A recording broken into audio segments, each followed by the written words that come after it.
یہاں سے فوجیں چلیں گی، سیاہ علم برآمد ہوں گے اور کوئی طاقت انہیں روک نہ سکے گی، ان کا منہ پھیر نہ سکے گی، یہاں تک کہ وہ ایلیا حضور کے زمانے میں یروشلم کا نام تھا، یہاں تک کہ ایلیا میں جا کر نصب ہو جائے گا۔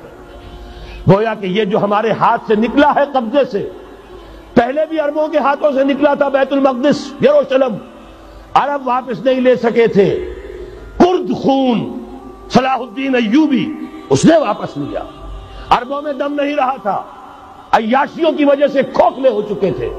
میں تجھ کو بتاتا ہوں تقدیر امم کیا ہے، شمشیر و ثنا اول، طاؤس و رباب آخر۔ یہی وجہ ہے کہ تقریباً 20 صدی کے بعد ان کی حکومت ختم، آشمارا حق بود گر خون بارد بر زمین بر زوال ملک مستعصم امیر المومنین۔ یہ ہوا کہ نہیں ہوا؟ جبکہ آئے ہیں تاتاری ہورڈز، اور جنہوں نے کہ آخری خلیفہ بنو عباس اسے محل میں سے نکالا، ایک کھال کے اندر لپیٹ کر اور اپنے گھوڑوں کے سوؤں تلے کچل دیا۔ عرب معزول کر دیے گئے تھے، لیکن اب دوبارہ عربوں کو جب سہارا ملا ہے، لیکن اب بھی انہوں نے کہیں اسلام قائم نہیں کیا۔ کوئی روس کا غلام رہا، کوئی امریکہ کا غلام رہا، کسی نے اس کا ساتھ دیا، کسی نے اس کا ساتھ دیا۔ تہذیب ہے تو مغربی، تمدن ہے تو مغربی، وضع میں تم ہو نصارہ تو تمدن میں ہنود، یہ مسلمان ہیں جنہیں دیکھ کے شرمائے یہود۔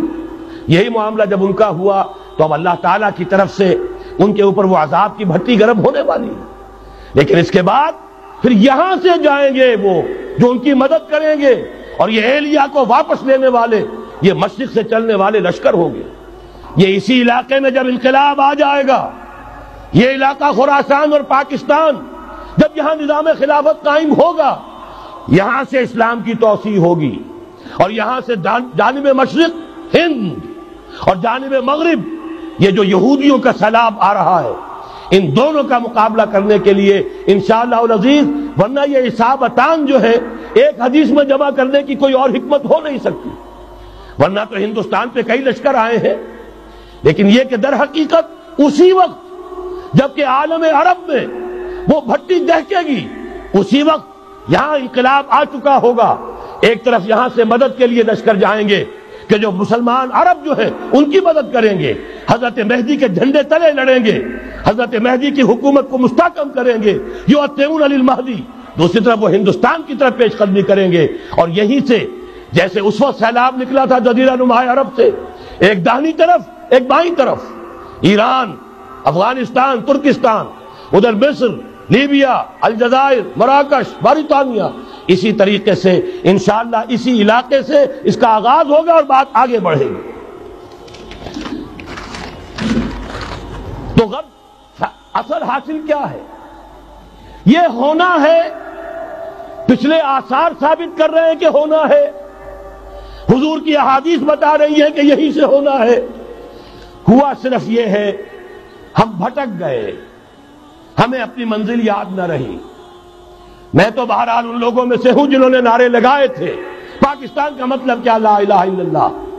میں سن 46 میں یہاں حبیبیہ ہال میں قائد اعظم نے مسلم اسٹوڈنٹ فیڈریشن کے جس اجلاس کو خطاب کیا تھا، ضلع حصار سے جو 2 ڈیلیگیٹ آئے تھے ان میں سے ایک میں تھا۔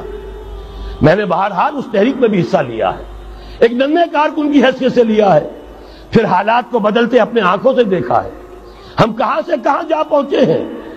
ضرورت صرف اس بات کی ہے کہ آج ہمارا حال یہ ہے، ہماری قیادت، ہماری سیاست ان لوگوں کے ہاتھ میں ہے کہ وہ فریب خوردہ شاہی کے پلاح و کرگسوں میں اسے کیا خبر کہ کیا ہے، تب وہ تاب جاویدانہ، ان کی تہذیب مغربی، ان کی ذہنیت مغربی، ان کی وضاقتہ مغربی، ان کا تمدن مغربی، ان کی سوچ مغربی، ان کے سارے اطوار مغربی۔